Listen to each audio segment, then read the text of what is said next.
स्वागत है उस्मान और आयशा के खूबसूरत गांव में। एक ऐसा गांव जहां हर तरफ हरियाली बिखरी हुई है, खेतों की कतारें लहराते हुए आसमान को छूने की कोशिश करती हैं और शांत पहाड़ पूरे गांव को अपनी बाहों में समेटे हुए हैं। सुनने में स्वर्ग जैसा लगता है ना? लेकिन हर बार जब बारिश होती है तो इस गांव को एक पुरानी समस्या घेर लेती है। गलियों में पानी भर जाता है जो कई दिनों तक सूखने का नाम ही नहीं लेता।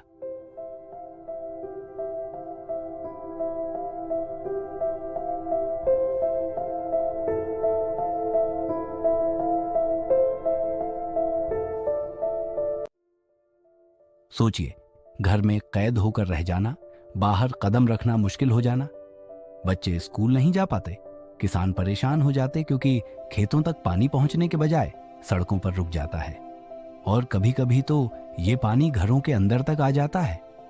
लेकिन हर बार जब उस्मान और आयशा ये सब देखते हैं, उनके दिल में एक ख्याल आता है, कोई तो हल निकालना होगा। हमें कुछ ऐसा करना होगा जिससे गांव वालों की जिंदगी आसान हो जाए।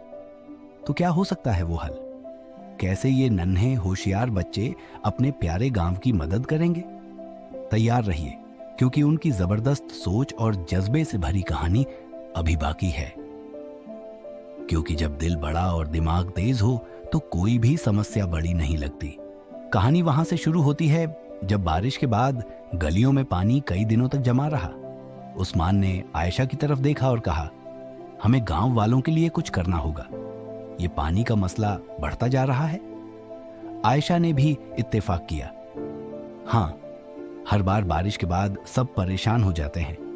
अगर हम कोई ऐसा हल निकालें जो गांव वालों की मदद करे तो ये कितना अच्छा होगा। दोनों ने सोचने की शुरुआत की। कई आइडिया उनके जहन में आए, लेकिन आखिरकार उस्मान के दिमाग में एक यूनिक ख्याल आया। हम एक ऐसा बोट बनाते हैं जो बारिश के पानी में तैर सके और जिसमें गांव वाले जरूरत के वक्त बैठकर एक जगह से दूसरी जगह जा सके। इससे लोगों को मदद मिलेगी और उन्हें कहीं भी आने जाने में आसानी होगी। आयशा को यह आइडिया बहुत पसंद आया, लेकिन उसने पूछा, बोट बनाने के लिए हमें बहुत सी चीजों की जरूरत होगी, क्या हम कर पाएंगे? उस्मान ने पूरे जोश से जवाब दिया, क्यों नहीं, हमारे पास घर के पुराने सामान में कुछ लकड़ी के तख्ते और प्लास्टिक के डिब्बे मौजूद हैं। हम इनका इस्तेमाल करके बोट बना सकते हैं। और फिर क्या था?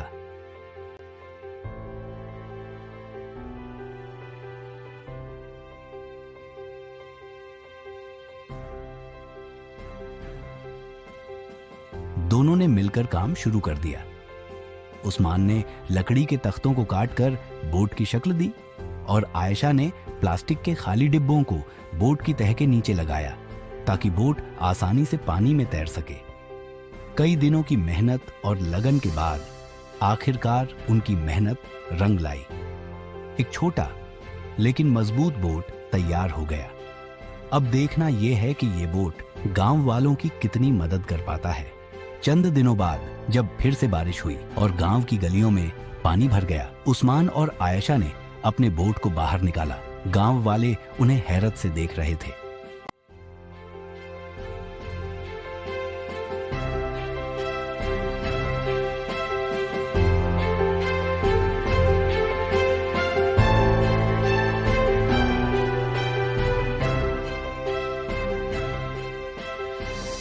उस्मान ने गांव के एक बुजुर्ग को बोट में बैठने की दावत दी ताकि वो दूसरे किनारे तक जा सके।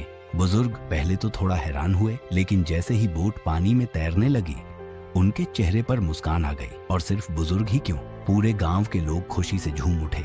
एक के बाद एक कई लोगों ने उस्मान और आयशा के बोट का इस्तेमाल किया। जो लोग बाजार जाना चाहते थे या बच्चों को स्कूल जाना था, उन सब के लिए ये बोट किसी नेमत से कम नहीं था। उस्मान और आयशा के इस छोटे से इनोवेशन ने गांव वालों की बड़ी समस्या को हल कर दिया और ये साबित कर दिया कि जब दिल बड़ा और सोच ऊंची हो तो नामुमकिन कुछ भी नहीं।